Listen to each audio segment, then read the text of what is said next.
let's get started. So we have up on stage James Lowden yakking about Bison. Some of you will remember from your compiler classes maybe, or from other work. He's one of the team working on a COBOL front end in GCC, and now you may think, okay, COBOL was what my grandfather used maybe or something, but COBOL is still alive.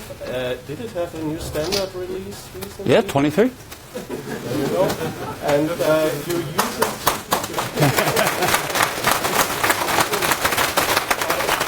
Diversity in programming languages. You use it every day indirectly, probably for financial transactions. You may well have used it this morning. Yeah. There you go. I tend to think that the 3 years I've spent on this is a lot of work, but I've learned today to appreciate how much other work has gone in to the thing that we are contributing to.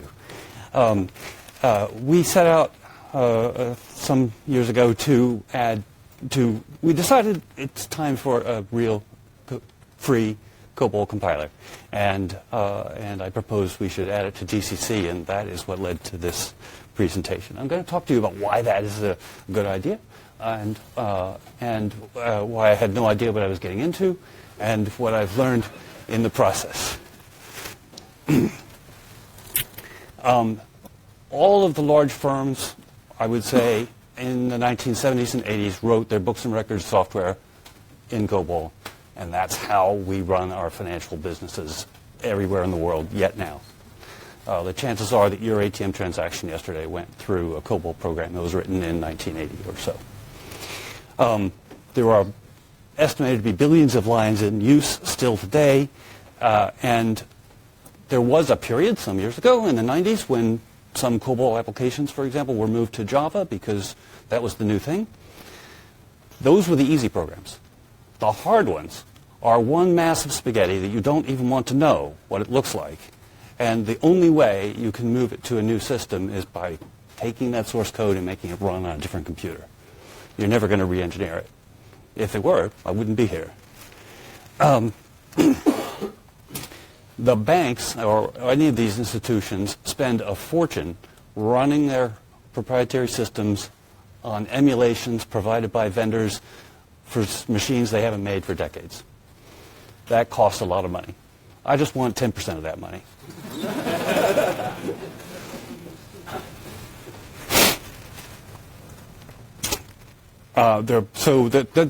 This is an ongoing thing. We're working now, actually, with someone. I'll go into more detail later.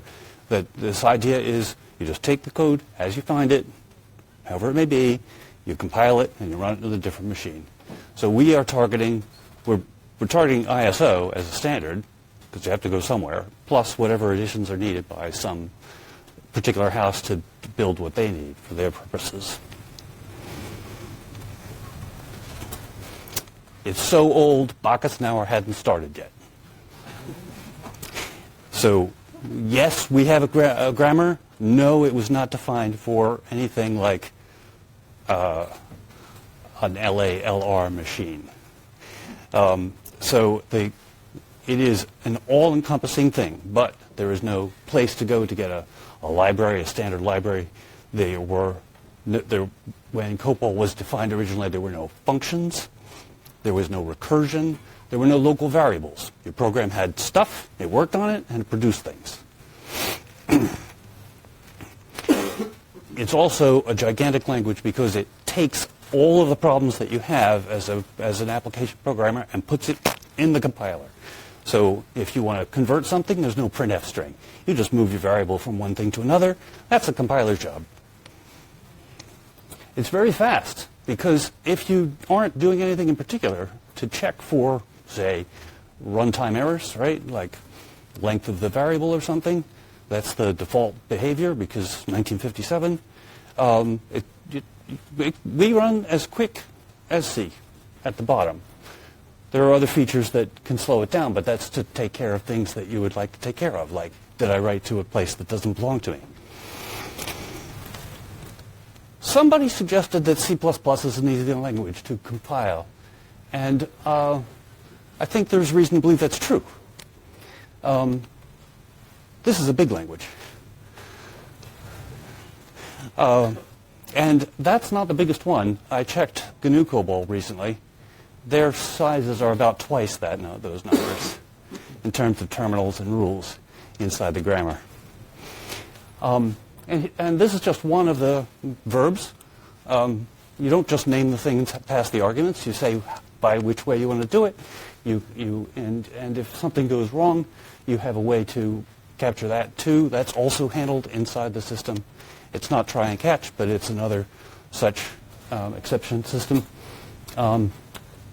Yeah, it's work. So, I've been doing this for a while. That's the price tag on my version of C programming language. I entered into this saying, okay, we're going to write a compiler, and I understood at the beginning it was just the front end. It turns out that my work is chapter 4, section 4. Everything else is the compiler, and I entered into this not really knowing. 15 minutes. Okay, that's good. Not really knowing what this was going to mean. And I had never written such a thing as I'm working on now. I had used Bison for smaller tasks, but I didn't really. You know how it is, right? You start out trying to figure out how to do something. That's the way I worked on it. And there's some distance between knowing what you have to do, reading about how it's done, and then actually getting there. And this is the sort of answer I had to find my way through in order to learn what we were doing. And and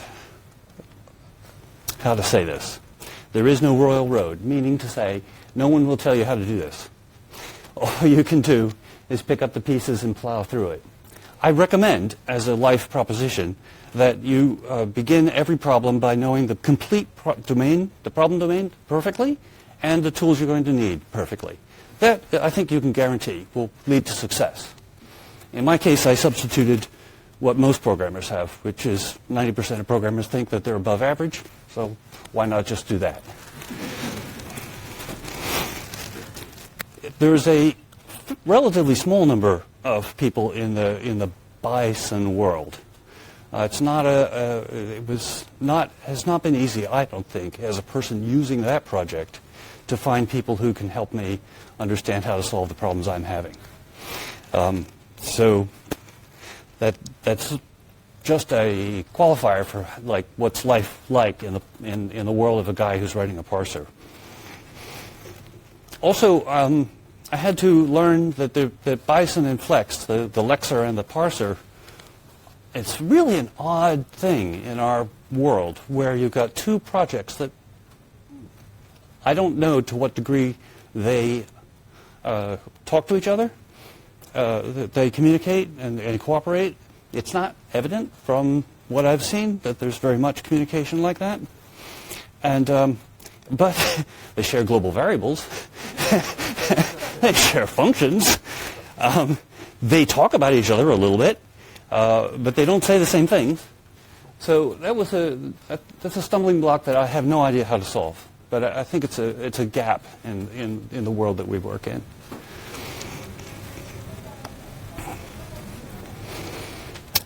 When you are writing your parser, there are two levels you're working in, or maybe more. You are defining the metadata for your language in C, and then you're using C to tell Bob Dubner to generate the code for that stuff, please. It was not clear when I began, and it's still a little bit fuzzy for me, where those definitions have to lie and why it's sometimes difficult to understand why Bison doesn't understand what we're talking about.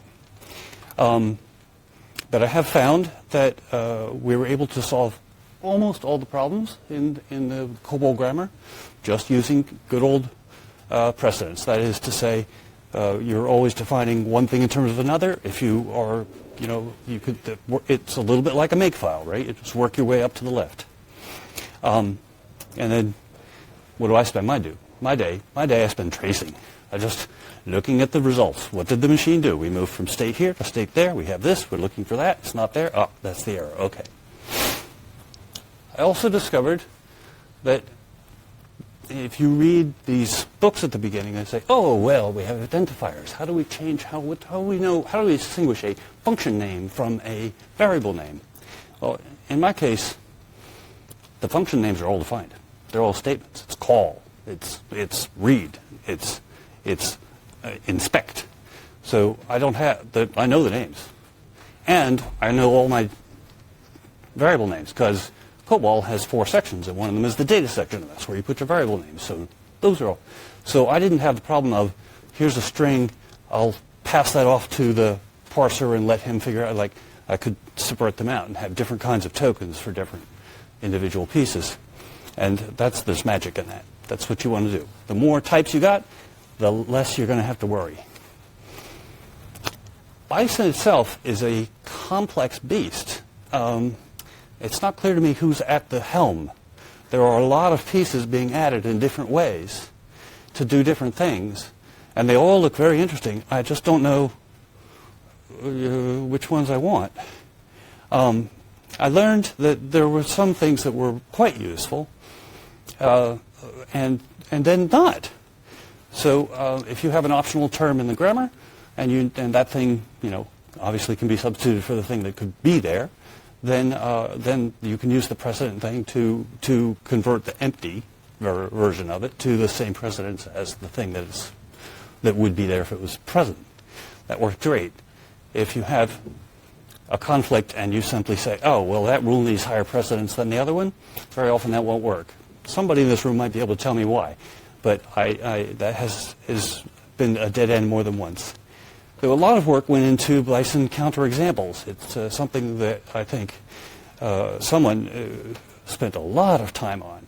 I myself have tried that feature several times, hoping for a magic solution, because I need those frequently. But eventually I've come to find, that, at least for myself, it doesn't help me that much. All it does is produce for you the path that you can actually trace through yourself back through the report if you look at the state machine. So yes, it could be resolved different ways. Sometimes it helps me to think, it doesn't matter. It's okay. We can take this shift. We don't have to worry about the reduce. I did try to run the graph on my grammar. That result never came back. I gave it 24 hours, but I never got an answer. So I'm not sure why that feature's there. I guess as a tutorial thing, if you had a 7-line grammar and you wanted to understand how things operate. But I had to wend my way through all of the different things that it could do. This feature set that I was talking about and I don't know the answer. I only know the answer I found. And I think that's true when you're in a complex environment. You just pick the pieces that work for you, and that's how you land there. So Tim Toady, you'll remember that from Perl. There's more than one way to do it. You can put options into the grammar itself, or you can put options on the command line. I chose to think that you could probably run the same source file with different options, so why put them in the source file? Put them on the command line, so you can choose it. That's the route I went down. But there are pure parsers. You can push them. You can use the C++ interfaces. You've got the general something parser. You've got different versions of parsers that can be produced from the same text file. And you have Yacc emulation. And so I had to decide what not to use. And I think what we wound up was fairly vanilla.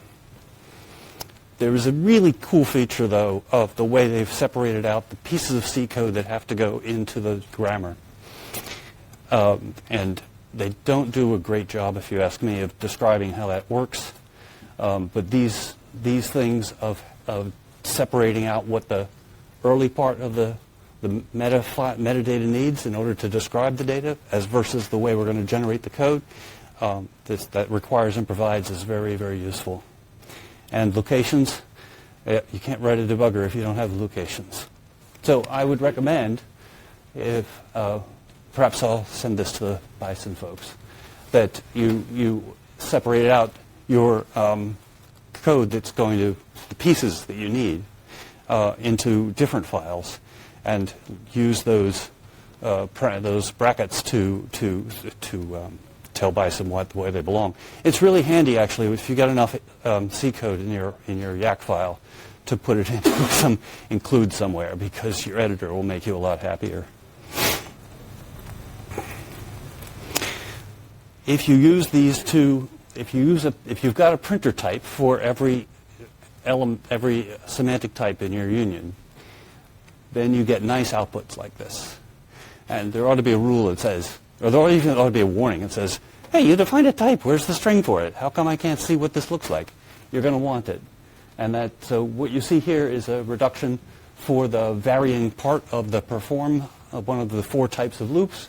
And we know that we've got some keywords. We've got varying. We have from. It's coming from a numeric display. That's a bunch of digits in a row that we can use like a number. And it's got a name. And this was tricky because names don't usually have hyphens in them when you get to the assembler. And there's a literal, so that was probably a 3 or something, and boom. And so I'm able to look at this trace and refer right back to the source code and see the pieces that are being operated on. Do not open up your debugger on the outputted on the object file that is compiled from the C that was generated by the Bison. You just won't like it. You don't run GDB on make. You don't run GDB on that either. It's just awful. What you do want to know is what the rules mean. You're using a system that is declarative, so you have to think about what the rule says and how they operate.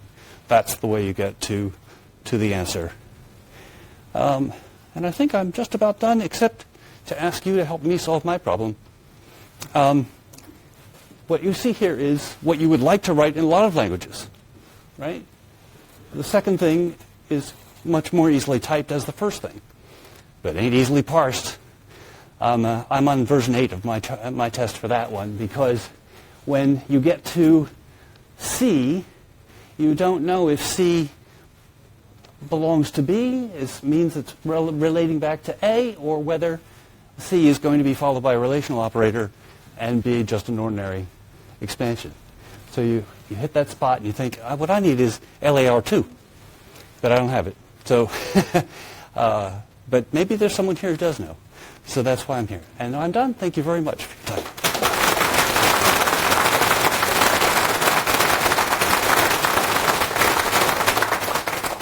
And we have 1 minute for comment questions. Well, without classes.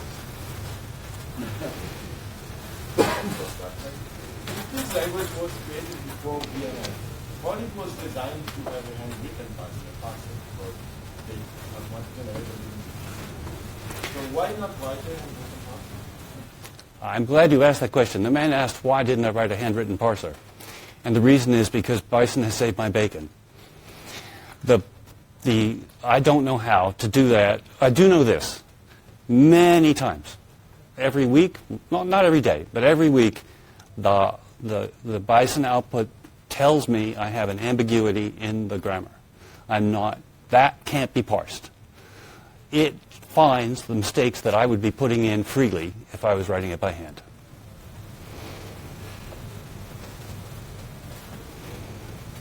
Any more questions? Or suggestions for this issue? I'm here all day. You will sometime think. Okay, then, thank you again. Thank you.